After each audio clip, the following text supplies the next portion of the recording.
The question, though, also for the Oklahoma Sooners is this. Can the secondary show up? It was young and had a lot of transfers, but now it's a lot of internal guys. Let's talk about it. Secondary ready to make that leap. Next up here on Locked On Sooners.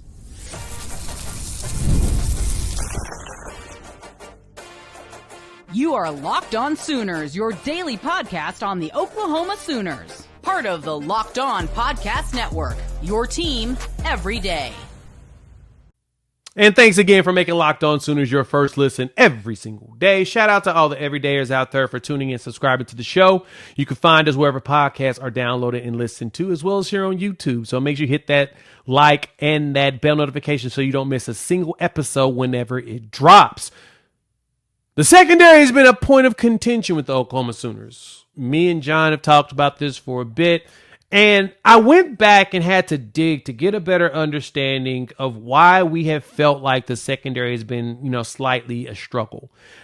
This is no shade to the players that we've had, but it has not been as good as we would have liked. Like, it hasn't been super stoppy, let's put it that way. And it always has felt like our secondary was susceptible to the deep ball. And we saw that. The Tennessee game, to me, was probably bear witness of, we've got to do something better here at the corner spot. And I think that the Sooners may be there. So when I went and looked back at it, Oklahoma spent a lot of time in the transfer portal when Brent Venables first got here. You got a Kendall Doby, you got a Kenai Walker, you got a CJ Colden, right? You had a lot of these dudes that you brought in as transfers, and they were kind of mercenaries. Dez Malone. You had a lot of mercenaries there in the secondary. Technically Kendall Doby, but he was a JUCO guy, so he doesn't really count in that. But you had to deal with a lot of mercenaries in that spot. So you had Woody Washington over there with a Gentry Williams. And then as that season was going on, you're like, all right, Gentry is going to be that guy. Then he had the shoulder injury, had to have shoulder surgery. The surgery didn't work properly. They had to go back in and clean it up again. And so you lost him for a full season. Well, it sounds like Gentry Williams is back on the up and up, and the expectation is he's going to play at a higher level than he did the year before. Kendall Doby, I saw him at the Crimson Combine. He's come on my show over at Unfair Sports. He's come over here on Locked On Sooners and talked about that. And he was cleared, rumor has it, in March. And they've just been having him take his time, but he's still going through drills and moving as if he's actually ready to play. So if that ankle injury that he dealt with and he's cleared to go, which it was gruesome, it was the longest timetable possible, 6 months is when he was ready to go. So if Doby's ready to go now, Gentry Williams is also ready to go. We know Eli Bowen had like a sprained ankle, at the beginning of camp here in the spring. That'll be fine by the fall because they basically have shelved him. You got your three corners right there on the veteran side that you're ready to go that have been in the Brent Venables system the entire time. I mean, Eli's the youngest, but he showed us that he's capable of figuring it out in this system.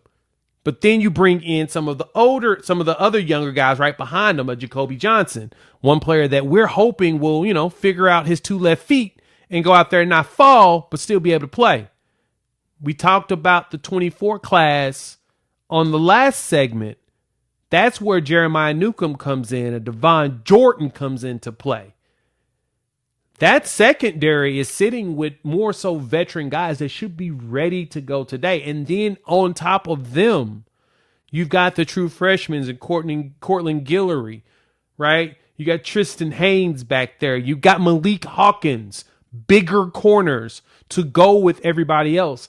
The secondary is still, for the most part, young when it comes to depth, but they don't lack dudes who should be ready to play at this level. Like Jacoby was doing well when it came to his coverage and playing in the secondary whenever he didn't look like he had two left feet. He would tumble out there and fall. Eli Bowen has showed you what you can do with a short but mighty guy. Like, he's been scrapping and fighting his whole life. And he looked like that in the secondary. So, and Jay Valai, if you've ever seen or met Jay Valai, I saw him at the Crimson Combine, got to, chop it up and dap him up or whatnot. He ain't the tallest dude. So you got a scrappy dude teaching scrappy guys how to be scrappy. And for Oklahoma, the secondary is going to be critical to be able to pick up on the mistakes that the offensive line is able to force out of the opposing offense. Remember, Oklahoma was up there in interceptions last season. And because they were up there in interceptions last season, we kind of feel like there's a chance that Oklahoma can do that again. Turnovers was a big thing for Oklahoma last year. They were taking the ball away from the competition. That was the one thing they did actually very well. They also gave the ball away a lot. But if Oklahoma does what they're supposed to, they should be able to increase that number on the interception piece next season. And that's going to be because the defensive line is going to get the pressure they're supposed to, and the secondary is going to come behind them and make sure that they're taking plays away. Because remember, in 2023, when we had a healthy secondary, we were super comfortable with that secondary, we had 20 interceptions gained in that season.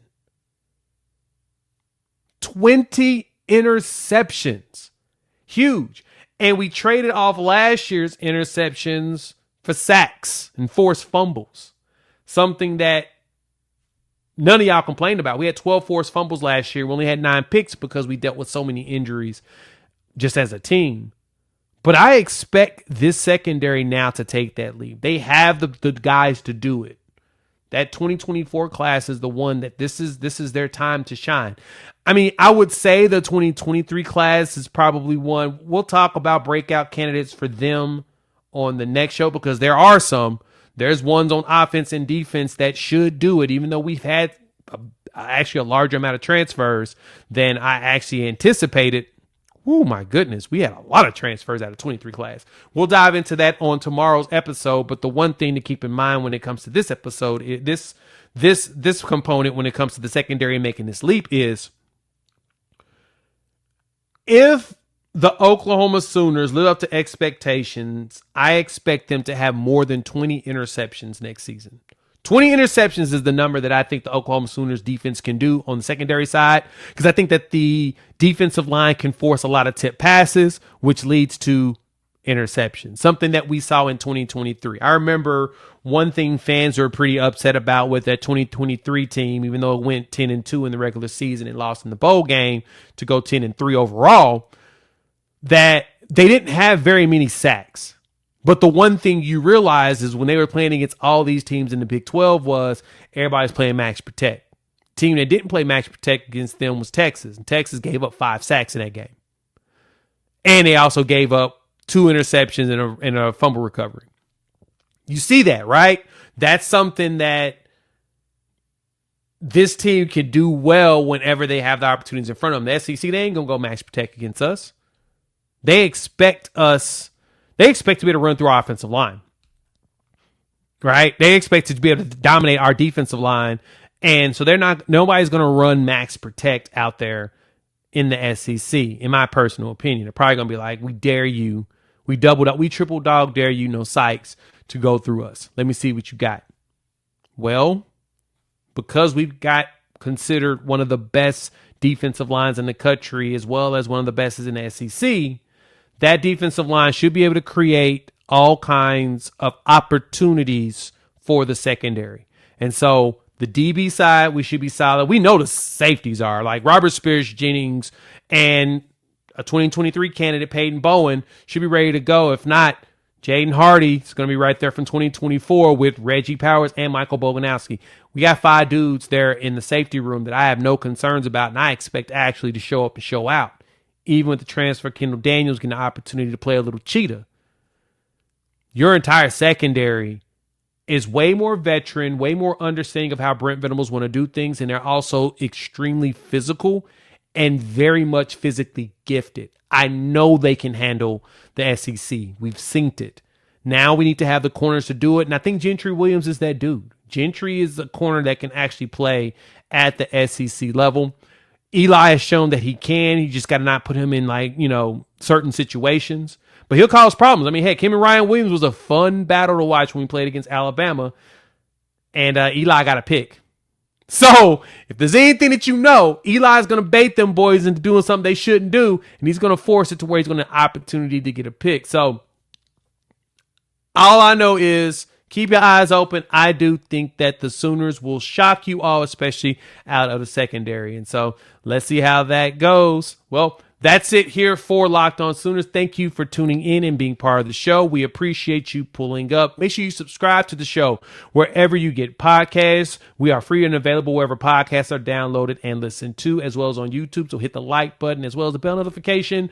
That way you don't miss whenever a show drops. Follow us also all the social medias on TikTok, Instagram, Facebook, whatever, Threads, Pinterest. Just search for Locked On Sooners. You will find us there. Follow me at Unfair Sports. You can also follow my guy John at John9Williams. The show is Locked On Sooners everywhere out there. So, for John, I'm your boy Jay Smith. We will chop it up with all of you tomorrow. Boomer Sooner.